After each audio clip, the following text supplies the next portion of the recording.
নমস্কার। আজ আমাদের পরম সৌভাগ্য যে আমাদের শান্তিনিকেতনের দূরদর্শনের স্টুডিওতে এসেছেন শ্রীমতী অমিতা সেন, আমাদের সকলের অমিতাদি। শ্রীমতী অমিতা সেন আশ্রম কন্যা, রবীন্দ্রনাথের স্নেহধন্যা, আর সেই সঙ্গে তিনি একজন সুলেখিকা, তিনি সম্পাদিকা। এসব কিছুর বাইরেও তাঁর আরেকটি পরিচয়, তিনি রত্নগর্ভা। তাঁর পুত্র অর্থনীতিবিদ অমর্ত্য সেন নোবেল পুরস্কারে সম্মানিত। এসব কথা তো আপনাদের সকলেরই জানা। আমরা শুধু সত্যি সত্যি আমাদের আজকের এই সকালকে আমাদের জীবনের একটি স্মরণীয় সকাল বলে মনে করছি, এই জন্যে যে শান্তিনিকেতন দূরদর্শনের প্রথম রেকর্ডিংয়ে আমরা পেয়েছি তাঁকে। অমিতাদি, আমাদের এই যে সমস্ত কর্মকাণ্ড আপনি দেখছেন জটিল ইলেকট্রনিক ব্যবস্থায় স্টুডিওতে, সেসব দেখে আপনার কেমন লাগে? এসব দেখে আমার খুবই ভালো লাগছে, তবে তার সঙ্গে সব ভীষণ আশ্চর্য হচ্ছে। কেন আমরা তো সেই যুগের লোক যখন ইলেকট্রিক লাইটও ছিল না, তখন মাটির বাড়ি খড়ের চালে আমরা থাকতাম। আমার তো ছেলে জন্ম, আমার মেয়ে মঞ্জু, তারও জন্ম সেখানে শান্তিনিকেতনে গুরুপল্লীতে। সেসব তো এখন অনেক অতীত হয়ে গেছে, সেই জন্য বাইরের অনেক পরিবর্তন হয়েছে। এখন তার মধ্যে তো উন্নতির দিকেই যাচ্ছ তোমরা। পরিবর্তন বন্ধ হয়ে গেলে পরিবর্তন লাইফের লক্ষণ, কিন্তু কোন দিকে সেটাই আমাদের এখন একটা দুশ্চিন্তা এসেছে যে আমাদের ধরে রাখ। কিন্তু এখন এই যে তোমরা টেলিভিশনের কালচার দিক, তো সাংস্কৃতিক দিকটাই হচ্ছে আমার আসল। আচ্ছা, আপনাদের একটু অবাক লাগে না অমিতাদি? ধরুন আপনি যখন শান্তিনিকেতনে কাটিয়েছেন তখন লণ্ঠনের আলো, রবীন্দ্রনাথকে যখন নিয়ে যাওয়া হচ্ছে 1941 সালে কলকাতাতে তাকে শেষ যাত্রা, সেই সময় তিনি দেখছেন যে লাইটের সমস্ত স্তম্ভ, ইলেকট্রিসিটি আসবে, বসানো হচ্ছে, তো তিনি জিজ্ঞেস করে জানলেন যে তার কাজ হচ্ছে।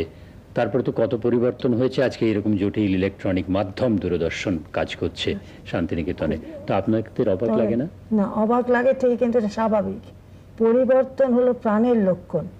পরিবর্তন এই বাইরে যে আমাদের ইলেকট্রিক লাইট ছিল না, আমাদের জল ছিল না কলে, আমরা খড়ের চালে মাটির বাড়িতে শুতাম। সেখানে আমার ছেলেও জন্মেছে, মেয়েও জন্মেছে, দুজনকেই গুরুদেব রবীন্দ্রনাথ দেখতে এসেছেন, নামকরণ করেছে।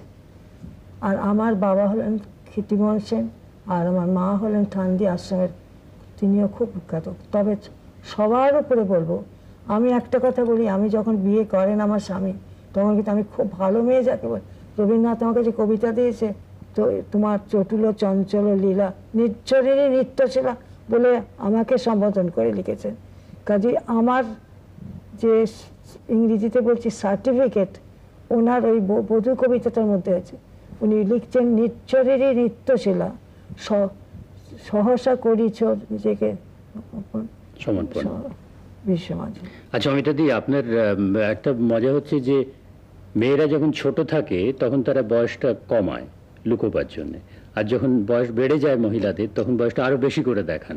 তা আপনার সঠিক বয়স কত বলুন তো? আপনি যে 90 আমার একটু ভুল ছিল, আমি আমার 1913 সালে 1912 সালে আমার জন্ম। আমি দেখলাম রবীন্দ্রভবনে, আমার ম্যাট্রিক সার্টিফিকেট ছিল 1913, দাদারা দিয়েছিল, সেই জন্য। তাহলে আপনি বয়স বাড়িয়ে বলেন না তো? না, তাহলে বাড়াচ্ছে না, কমাচ্ছে না কেন? কিন্তু আপনি অনেক বছর ধরে আমাদের শাসাচ্ছেন যে আপনার 90 বছর বয়স হয়ে গেছে, আমরা যেন আপনাকে বেশি বিরক্ত না করি। সেটা আমি বলেছি। তবে আমি তো এখন এখানকার আশেপাশে আশ্রম কন্যা, আমাকে তোমরা এই যে আদর তোমরা করছো আমাকে, এই যে তোমাকে, এটা আমার জন্য নয়।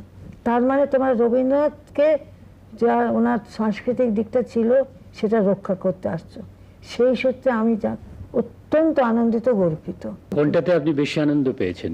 ধনী এটা ঘরের বলা খুব জীবনে? শক্ত, এটা বলা খুব শক্ত। কেননা যখনই আমার গুরুপল্লীর লাইফটা মনে হয়, বলো ওই লাইফটাই আমার সব থেকে ভালো ছিল। 7 বছরে যে নিয়ে গেলেন আমাকে, সেও তো আমি আগের বার পরীক্ষা দিইনি বলে এবারে নটির পুজোতে দিলাম না। তারপরে তো ওই প্রতুলগুপ্ত টুপ্তরা এলেন, তারপরে চলে গেলেন, তো আমার 7 বছরটা তৈরি হলো। কিন্তু ওইখানে যে আমাদের আনন্দ ছিল, সে একটা পরিবারের মতন। এখন তো আমরা সবাই দালান কোঠায় বাস করি। রবীন্দ্রনাথও কিন্তু তখন পর্ণকুটিরে বাস করতো। আমরা যখন গুরুপল্লী, রবীন্দ্রনাথও পর্ণকুটির। এই যে এখন যেসব বলে, এটা খুব রুচি, শিল্পের রুচিতে রথীন্দ্রনাথকে আমি খুব ভালোবাসি, খুব শ্রদ্ধা করি। তিনি করেছিলেন, কিন্তু ওনার জীবন, রবীন্দ্রনাথের জীবন কিন্তু ওনার জীবনযাত্রা এক ছিল না। উনি থাকতেন কোণার্কে আমাদেরই মতন খড়ে চাওয়ায়, পরে সেটা পাকা করা, তারপরে গেলেন শ্যামলী, তারপরে গেলেন পুনশ্চ, তারপরে দেহলির থেকে আবার ওই উদয়ন বাড়িতে। কিন্তু আপনার এমনিতে যেটা বলছিলেন যে আপনি যখন ধনী পরিবারে জীবনযাপন করলেন বিয়ের পর, সেটাও আপনার ভালো লেগেছে? খুব ভালো লেগেছে। বাসন মাজতে হচ্ছে না, কাপড় কাচতে, ঘর ঝাড় দিতে হচ্ছে না। আমার লাবুদি খুব মজা করে গল্প করে, কারণ এটা একটা ঘটনা। লাবুদি মানে আমার দিদি, আপনার দিদি মমতা। লাবুদি পুষ্পলাবি বলতেন, রবীন্দ্রনাথ ঠাকুর পুষ্পলাবি বলতেন। খ্যাপা খ্যাপা ছিল, তোমার খুব খুব ভালো পেয়েছিল। সে বলেছিল তুই প্রথম বিয়ের পরে চিঠিতে কি লিখেছি জানিস, তোদের কটা চাকর বাকর। আমরা 28 হয়ে গেছি, এরকম যে হতে পারে আমাদের কল্পনা এত। তবে সেই জন্য আমি বলি, এই যে আমার স্বামী বৈজ্ঞানিক Ashutosh Sen, first soil scientist in India, first soil scientist এলেন, তার তার তার চরিত্র বলে কতখানি বল, সমস্ত উপেক্ষা করে আমাকে বেছে নিয়ে গেলেন। চিনতেন না রবীন্দ্রনাথের আশ্রম কন্যা, ক্ষিতিমোহন সেনের কন্যা, এইটুকুন কোয়ালিফিকেশন নিয়ে গেলেন এবং আমার জীবন পরিপূর্ণ করে দিলেন। আমার চরিত্রে অনেক খুঁত ছিল, সমস্ত খুঁত খসে গেল ওনার এত প্রেমে। আমার অনেকেই জিজ্ঞেস করে যে নোবেল প্রাইজে কি বানালো, আমার কোনো দান নেই। আচ্ছা, অমর্ত্যদার পড়াশোনা শুরু হয়েছিল তো ঢাকাতে, সেই বাড়ি থেকেই, তাই না? ম্যান্ডেলাতে একটু একটু আরম্ভ হয়েছিল। সে আমি গিয়েছিলাম কনভেন্টে, তখন খুবই ছোট, খুব ছোট্ট। তা আমি যখন আনতে গেলাম তখন আমি বললাম, কি শিখলি রে? আজকে কিছু শিখেছি। বললাম বিয়ে। বাহ, শেখা। তারপরে তো উনি শান্তিনিকেতনে, তারপরে 7 বছর বয়সে আমার স্বামী যে বললাম আদর্শবান ছিলেন, ও যেসব পরিবারের ছেলে দুন স্কুলে চলে যায়, উনি তো পাঠালেন না, ওকে পাঠিয়ে দিলেন শান্তিনিকেতন, তারপরে মেয়েকেও দিলেন এখানে। আচ্ছা, একটু ধারাবাহিকভাবে আপনার কাছে জানতে চাই, আপনি জন্মালেন বহরমপুরে, যেমন তখন সকলে যেতেন বাপের বাড়ি, তারপরে আপনার মা আপনাকে নিয়ে চলে এলেন শান্তিনিকেতনে। শান্তিনিকেতনে আপনি বড় হলেন। শান্তিনিকেতনে থাকলাম কোথায়? দেহলি বাড়ির পাশেই আমাদের নতুন বাড়ি, যেখানে ছবি লাগানো, হাতে লাগানো আছে। ওইখানে কালীমোহন ঘোষের পরিবার, ক্ষিতিমোহন সেন আমার বাবা, আর সুধাকান্ত। সেই সময় আমি ওই কাঁকড়ের উপর বসে, দিনদার নিচের তলায় থাকতেন, দেহলির উপর তলায় উঠতেন। দিনদার ফেলে দাও গোল্ড ফ্লেক খেতেন, সিগারেটের কৌটো খালি মাথায় ঢালতে। তখনই লিখলেন, এই তো ভালো লেগেছিল, ছোট মেয়ে ধুলোয় বসে খেলার সাজিয়ে আপনি সাজা। এই গানটা সবটার মতো করে অমর্ত্যকে যখন অভ্যর্থনা দিল নোবেল প্রাইজ, এই গানটাই করলো। মানে আপনাকে ছোটবেলায় এরকম ভাবে ধুলোতে বসে খেলতে দেখে গুরুদেবের এই গানের কল্পনা আসে, এই গানটা তিনি লেখেন সেই সময়। আচ্ছা, আপনার ছোটবেলাতে গুরুদেবকে দেখার স্মৃতি যা আছে, একেবারে ছোট্ট যখন আপনি, কতটুকু মনে পড়ে আপনার? জ্ঞান ওয়েস ঠিক মনে পড়ে। তখনও রবীন্দ্রনাথ, আমার তো যখন আমার তখন সে সময় আমরা দেওয়ালিতে থাকতেন, নিচে তলা দিনটা সর্বদা উনিও আসতেন, সেটাও মনে আছে, উনিও আসতেন। তারপরে যখন আমরা গুরুকুলিতে গেলাম, সেটা তোমরা দেখো, আমার এখন তো বুড়ো হয়েছি, মনে থাকে না, আমার বইতে সব লিখে গেছে। তখন উনিও চলে গেলেন দেওয়ালি ছেড়ে পর্ণকুটে, ওই খড়ের চালের বাড়িতে। আচ্ছা, আপনার এই যে স্মৃতি রয়েছে গুরুদেব সম্পর্কে, তাতে আপনি কখনো ওনাকে রাগ করতে দেখেছেন? একদিন লিখেছি, সে কথাটা আপনি যদি বলেন, আমি সেই জন্য আপনি একটু মনে করিয়ে দিলাম। রবীন্দ্রনাথ কখনো রাগ করতে, একদিন দেখেছি, সেই ফার্স্ট, আর আমরা করিনি। উনি আমাদের সমস্ত নাচ অভিনয় উঠে দাঁড়িয়ে করতেন। আমি ভাগ্যবত, নটির পুজোর রিহার্সাল প্রথমবারের ওই ইয়েতে উদয়নের, তারপরে হ্যাগা বাসবী, হ্যাগা রত্নমালী, হ্যাগা কথাটা কিছু করে বলবে, পিছুটা হচ্ছে উঠে উঠে হ্যাগা বাসী। আমরা ভীষণ হাসতে লাগলাম। উনি একবার রেগে, এরকম আমার এখনো মনে আছে, সেটা চলে গেলেন। আমরা কোনো দিন আমি রবীন্দ্রনাথকে রাখতে দেখিনি। তারপরে আমরা ক্ষমা টমা চাইলাম, তখন তারপরে এই একদিন দেখেছি আমি, সেটা কোনো দিন দেখিনি। আর একটা কথা, এখন অনেক রকম এটা নিয়ে মতবিরোধ আছে, আমি কিন্তু জোরের সঙ্গে বলে দেব, প্রথম থেকে শেষ পর্যন্ত রবীন্দ্রনাথ হাতে ধরে নেচে আমাদের নাচ শিখিয়েছেন। আমার শেষের দিকে বলছি, যখন ক্রমশ ওনার শক্তি ক্ষীণ হয়ে এলো, তখন বসে বসে নিশান। কাজে পরবর্তী যুগে যারা খুব নাম করছে, তারা কিন্তু ওর কাছ থেকে না নেচে উনি নাচ শেখাচ্ছেন, এই আমার মনে আছে একটা গান বলি, ক্লান্ত যখন আম্রকলির কাল, যখন ক্লান্ত, তখন আমার বললেন আরো নিচু হ, আরো নিচু বলে নেমে এলেন ওই উত্তরে, বলে ক্লান্ত হলে কি এত উঁচা, তারপরে শাল ও মলজরি বলে এখন তুই উঁচুর দিকে যতটা, এগুলো সমস্ত নিজে নেচে নিজে করেছেন। কাজে নাচ আর ঠিক নাচ বলতে যা বোঝায়, যেমন ধরুন উনি গান শিখেছেন, গানের কথা রচনা করছেন, সুর সংযোজন করছেন, নিজে গেয়ে তিনি মহলা দেওয়াচ্ছেন আপনাদের, কিন্তু নাচ কি তিনি সেইভাবে শিখে আপনাদের ট্রেনিং দিচ্ছেন তা ঘটেছিল? ভেতরকার জিনিস, যার জন্য আমি বলেছি যে আমার আরম্ভ করবো আমার মার স্মৃতিচারণ থেকে, যে উঠে গেলেন ওরা সব, তখন ওরা চলিগো করে রবীন্দ্রনাথ যাচ্ছেন, তার পেছনে ক্ষিতিমোহন সেন, কালীমোহন ঘোষ, অজিত চক্রবর্তী সবাই। আমি যখন এই গল্পটা শুনলাম তখন আমি ঠিক করেছিলাম এই বাবাদের নৃত্য রবীন্দ্রনাথের সঙ্গে সেটা দেশেও তাই করেছি, গঙ্গোত্রী। তারপরে আমরা যখন নাচে পেয়েছি, প্রতিটি গান উনি আমার নাচে উনি নিজে উঠে এসে আমাদের শেখাতেন, নেচে দেখাতেন, নেচেই দেখাতেন। উনি আমাদের প্রতিদিন ওই মহাশিদেবের তেতালায় নিয়ে ওকে বাংলাতে বলতেন, আর তার মধ্যে তুমি কি কেবলই ছবি, ওই গানটার সময় যে কি প্রাণ মাতানো, আমারকেও রানী উঠে চলেছে, পায়ে শুকনো পাতা মরমরিয়ে উঠছে, সমস্ত উনি করে দেখাচ্ছেন। আর আমি যেন বলছি যে মনে হচ্ছে যেন সত্যি সত্যি শুকনো পাতার মঞ্জুরির ধ্বনি শুনতে পাই। এই যে সৌভাগ্য পেয়েছি, এটা তো কম সৌভাগ্য না। এখন ভাবতে নিজের, অন্য লোকে বিশ্বাস করবে কেন, আমারই এখন মনে হয় সত্যিই কি তাই, সত্যিই কি আমরা এতটা পেয়েছি, সত্যিই তাই। আপনার সময় আপনি ছাড়া আপনার যে বন্ধুরা এখানে শান্তিনিকেতনে অন্য যারা নাচে অংশগ্রহণ করেছেন তাদের কথা একটু আপনার কাছে তাদের কথাই বলি। তাদের মধ্যে যমুনা ছিল, লতিকা খুব ভালো করেছে, লতিকা ছিল, নিবেদিতা ছিল, এইরকম কয়েকজন ছিল। তা আমার মনে আছে আমার বিয়ের পরে যে আমি এসে ওই খোলদার খোল লিজ করলাম মাথায় কাপড় দিয়ে, এক পাশে যমুনা এক পাশে নন্দিতা বুড়ি। আচ্ছা, এই যে শান্তিনিকেতনে একটা নিজস্ব নৃত্য ধারা ক্রমেই গড়ে উঠেছে, তা অমিতাদি সেই সময়ে অনেক নৃত্য গুরুকে রবীন্দ্রনাথ নিয়ে এসেছিলেন, তারা শান্তিনিকেতনে থাকলেন, নাচ শেখালেন, তাদেরও একটা খুব বড় অবদান আছে, তাদের কথাও একটু আপনার কাছে শুনতে চাই। এসেছিলেন বুদ্ধিমন্ত যখন এসেছিলেন তখন উনি ছাতিমতলাতে ছেলেদের নাচ করতেন, তারপরে উনি বলাতে আমার মেয়েদের ডাকলেন। আমার মনে আছে সে মেয়েরা পা তুলবে না, তালের বাণীর করতালিতে ওরা পা তুলে নাচতাম, সে অনেক দিন আগে। তিনি ছিলেন বুদ্ধিমন্ত, তার নাম। তারপরে আমরা যখন একটু বড় হয়েছি, বেশ নাচ টাচ করছি সদস্য, তখন এলেন নবকুমার। এই নবকুমারই কিন্তু আমাদের প্রথম নাচ নৃত্য, এবং এই রবীন্দ্রনাথের গানের সঙ্গে এই মণিপুরি নৃত্যটা খুব যায়। সাউথ ইন্ডিয়ান নৃত্যটা ভালো, তো ওই যে আমাদের হলো যে ঋতুরঙ্গ, তার মাঝে মাঝে এক একটা শ্লোক ছিল প্রত্যেক ঋতু, সেগুলো আমাদের কিন্তু সাউথ ইন্ডিয়ান ছেলে বাসুদেবের কাছ থেকে আমরা শিখলাম, সেটা কিন্তু মণিপুরি নয়। কাজে কোনটার মধ্যে কি, সবটাই আমাদের সৌভাগ্য। এখন ভাবলে পরে অবাক লাগে কি করে আমরা এত অমন বাপ, অমন মা, অমন রবীন্দ্রনাথ, আর সবার উপর আমার স্বামী, এবং আমার ছেলেও যদি কিছু পেয়ে থাকে, মেয়েও পেয়েছে, মেয়েও আমার খুব ট্যালেন্টেড মেয়ে। আচ্ছা, একটা জিনিস খুব জানতে ইচ্ছা হয়, ধরুন রবীন্দ্রনাথ হয়তো প্রথমাপিক তেমন ভাবে নাচ শেখেননি, কিন্তু নৃত্য গুরুরা এসছেন, তার বিভিন্ন নৃত্য ধারার এক একজন গুরু। এবার রবীন্দ্রনাথ তাদের নাচগুলো দেখছেন, দেখে দেখে তিনি নিজেই কি বিভিন্ন নৃত্য ভঙ্গিমা, নৃত্য ধারা থেকে ভেঙে নিজস্ব নৃত্য উনি ধারা আমাদের তৈরি করছেন? সেখান ডাকেননি, যেমন মন্দিরা বাজানো তাদের নিয়ে এলেন, আমরা দেখলাম, দেখে আমরা সেই রকম ভাবে মন্দিরা বাজালাম।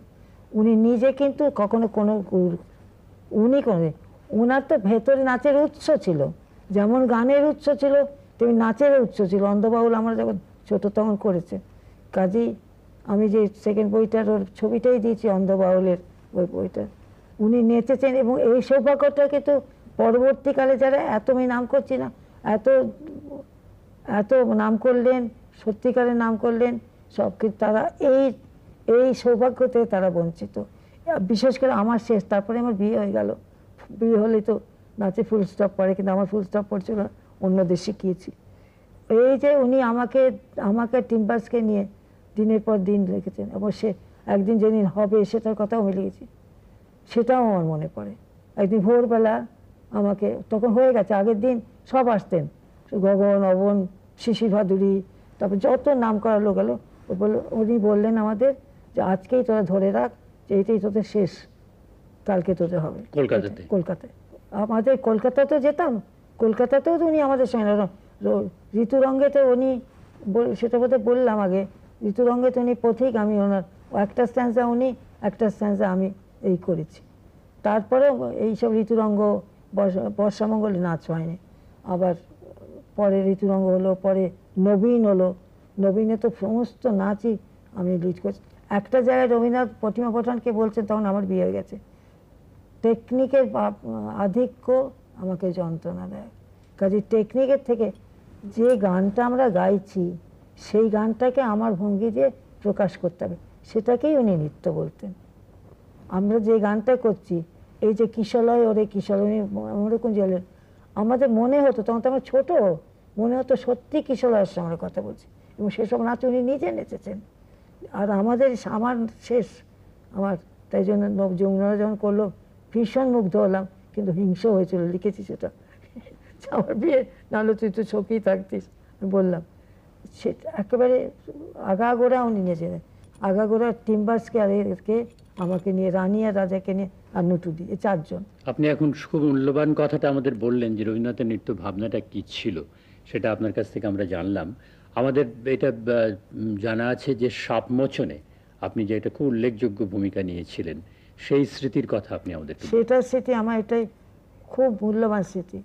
আমাদের নটির পুজো হচ্ছে, তখন এক একবার উৎসব যেতাম তো, তাই জন্য একবার আমার ইন্টারমিডিয়েট পরীক্ষা দিতে পারলাম না, আমাকে বলে তুই কেন আপত্তি করছিস, সাগর তোর ক্লাস ফ্রেন্ড, সেও তো একেবারে, আমি যাইনি, সেবার পরীক্ষা দিইনি, পরের বার দেবই, মাট্রিক পরীক্ষা দিতেই হবে, সেই জন্য গুরুপল্লীর বাগানের একটা লাউয়ের মাচার তলায় বসে পড়ছি, পরীক্ষার পড়া পড়ছি, আমার শুধু ওই কানটা আছে ওই নটির পুজোর গানের দিকে, ওই দিকে মন টানছে, কিন্তু মনকে শান্ত করছে। এমন সময় প্রতুল গুপ্ত প্রমুখ এলেন ছাত্র পরিষদ থেকে, 70 বছর জন্মোৎসব হবে, ছোট পুরনো, এটা একটা উৎসব, এটার আছে, ইতিহাস আছে, সুধীর করের বইতে রেখেছেন। তাতে বললেন তো আপনারা পুরনো কয়েকটা নাচ নাচবেন, তাহলেই হবে, আপনারা আসুন একদিনের জন্য আমাদের ছাত্র পরিষদের থেকে। তা আমার তো মন নেই নাচবার জন্য, তো আমার মন ব্যাকুল। তা আমরা গুরুদেবের কাছে গেলাম সন্ধ্যাবেলায়, তো আমি আর যমুনা, তখন বললেন, আমি বললাম যে কয়েকটা গান বেছে দিন, আমরা যেটা নেচেছি আমরা ওটাতে নাচবো। বলে আচ্ছা।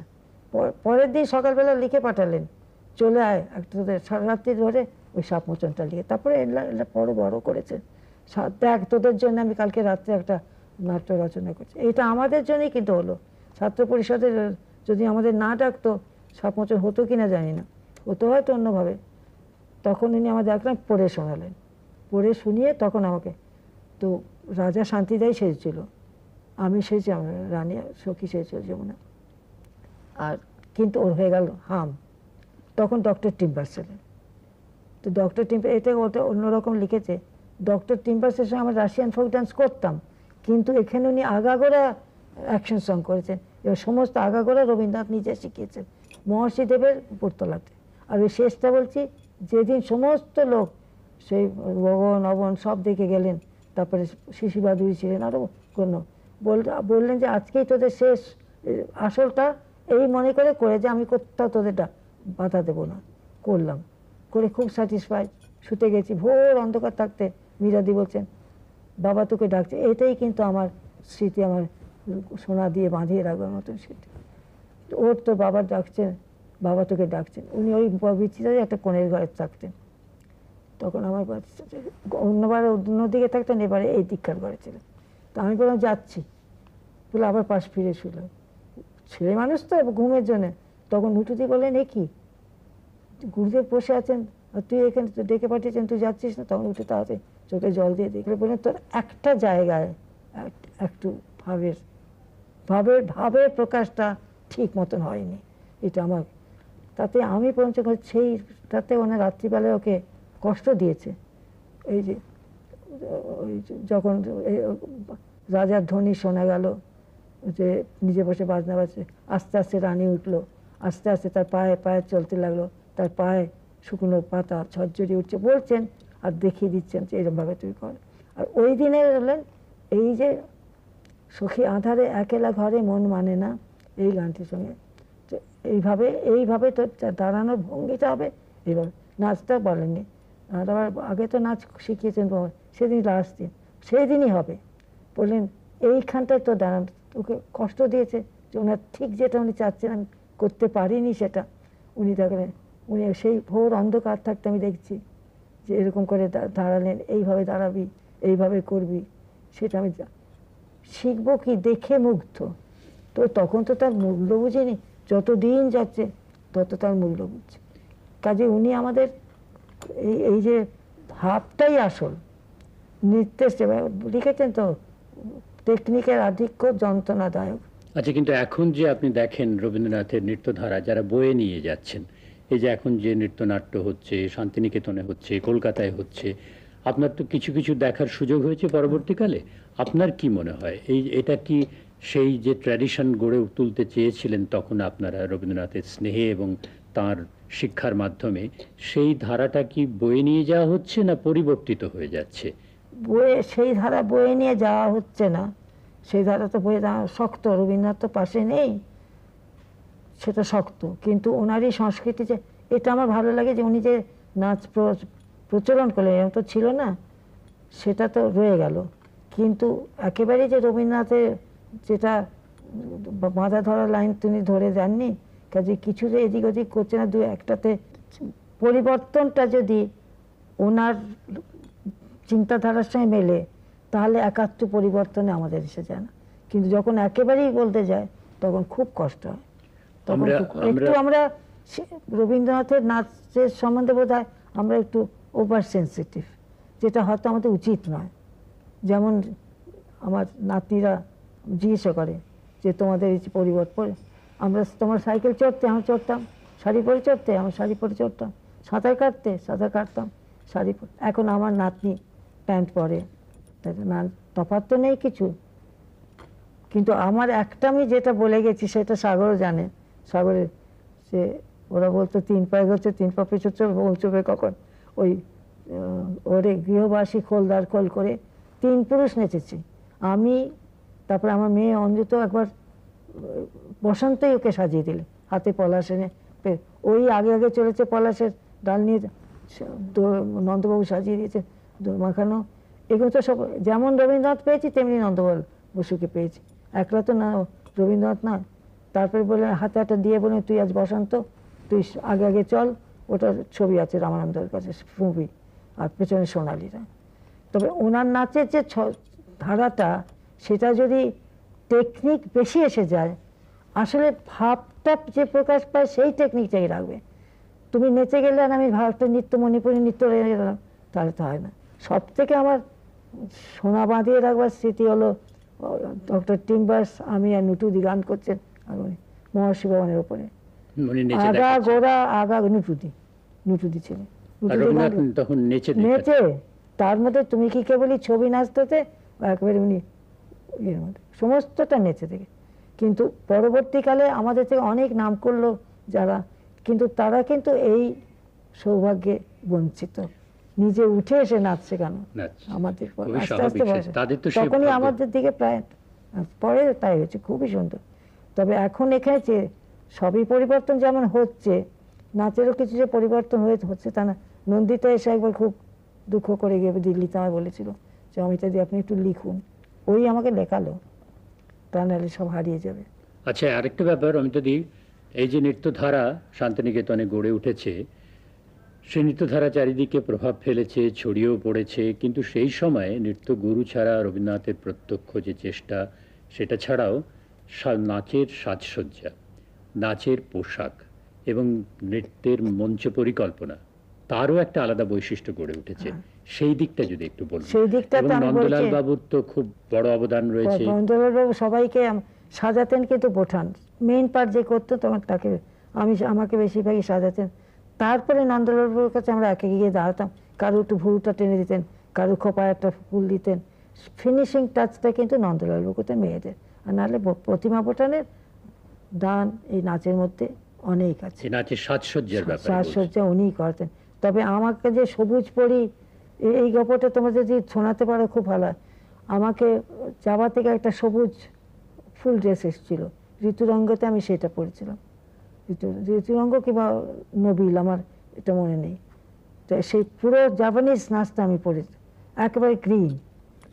তারপরে যখন হয়ে গেল উনি বরাবরই, কোথায় গেলি রে আমার সবুজ পরি, কোথায় গেলি রে আমার সবুজ পরি করে আমাকে বলে বেড়ে দেখিয়েছে তোকে, খাসা দেখিয়েছে তোকে।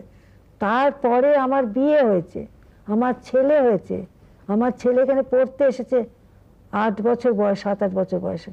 পাশে আমার বাড়ি প্রতিচি, তখন ও অটোগ্রাফ দিয়েছে। তো অটোগ্রাফটা উনি কে, তো বলে অমিতার ছেলে। কত বছর বাদে দেখো, তখন উনি আমার প্রতিচি বাড়ির সামনেটা রেখেছেন, সে রেখে নিচে রেখেছে সবুজ পরীর বাসা। চলে যাওয়ার পরে মাকে দেখাচ্ছে, মা, দাদি, উনি কেন এরকম লিখলেন? মাও চমকে উঠলেন, বলেন তোমার মাকে উনি সবুজ পরীর বলে আদর করে ডাকতেন। আজও তার সেই কথা মনে আছে। এইসব শুধু কি রবীন্দ্রনাথের সঙ্গে আমরা কত লোককে পেয়েছি, কত লোকের সান্নিধ্য পেয়েছি। আচ্ছা, মঞ্চসজ্জার ব্যাপারে কার অবদান সবচেয়ে বেশি বলে আপনার? সুরেনকর ছিল, সুরেনকর ছিলেন, রতিদাও ছিলেন। সুরেনকরই বেশি। আমাদের মঞ্চের সর্বদাই কিন্তু ব্যাকগ্রাউন্ডটা ছিল অল গ্রিন, নীল, বেশি সজ্জা হতো না। নটির পুজোতে তখন একটা স্তূপ করা হয়েছিল, কিন্তু না হলে আমাদের সজ্জা বলতে যা বোঝায় তা না, একেবারে নীল ব্যাকগ্রাউন্ড। নীল ব্যাকগ্রাউন্ডের উপরে কখনো একটা ফুলের ডাল, লতা পাতা, মঞ্চের বেশি সজ্জা ছিল না। আর আরেকটা কথা, যে অমর্ত্যদার ছোটবেলার স্মৃতি আপনার যা আছে, আপনি যদি আমাদের একটু শোনান। উনি কি খুব দুষ্টু ছিলেন, নাকি সারাক্ষণ বই নিয়ে থাকতেন? না, বই একেবারে না। আমি তো ভাবতাম পাস করতে পারবে না, বই পড়তো কখন তাও জানি না। ঘুরে ঘুরে বেড়াতে খুব ছিল দুষ্টু। আরেকটা কথা, এই যে ছোটবেলাতে যখন এখানে অমর্ত্যদা বড় হচ্ছেন, তখন আপনার কিংবা আপনার স্বামীর কি কখনো মনে হয়েছিল তিনি এত বড় হবেন, একদিন সারা পৃথিবীর সম্মান পাবেন? একেবারেই না, একেবারে না। কোনো শেষের দিকে যখন ও ভীষণ একটার পর একটা, ওর তো তুমি জানো 19 বছর বয়সে মৃত্যুর পরোয়ানা, 5 বছর বয়স। তাতেই তো আমরা কেমব্রিজে পাঠালাম প্রেসিডেন্সি করে। তারপরে একটার পর একটা এলমাস্ট আমাদের ছিলেন, উনি আমাদের সঙ্গে নাচতেন। এলমাস্ট আমাকে এই ওর কথা খুব লিখতেন। বললেন, আমি আমার পুরনো একজন মাস্টার মশাইয়ের সঙ্গে দেখা করতে গেলাম, গিয়ে দেখি একটি অল্প বয়সী ছেলে বসে ওর সঙ্গে রয়েছে, নতুন স্টুডেন্ট। অমিত এলমাস্ট আমাকে খুব চিঠি লিখতেন, খুব অ্যাডমায়ার ছিলেন। তো এলমাস্ট লিখেছেন, আমি ভাবছি তোমার বলে টিকে উমা জানলাম সে তোমার ছেলে। তারপরে যত ওর নামে সব কাটিংস পাঠিয়ে দিতেন আমাকে। আমার তাহলে কখনো মনে হয়নি যে উনি এত বড় হবেন ছোটবেলা? না, সেই সম্ভাবনা আপনারা সেভাবে দেখেননি? আমি কখনো ভাবিনি। আমাদের খুব সৌভাগ্য যে এত কথা আপনার কাছে জানতে পারলাম। অমিতাদি, আপনাকে অনেক ধন্যবাদ। এবং আপনি এই কথাও বললেন যে অল্প বয়সে একটু এদিক ওদিকও হয়েছে, এসব কথা তো কেউ আর বলেও না। না। আপনি যে প্রাণ খুলে বললেন এবং এত কিছু জানালেন, আপনাদের কাছে আমাদের অনেক কৃতজ্ঞতা রইল।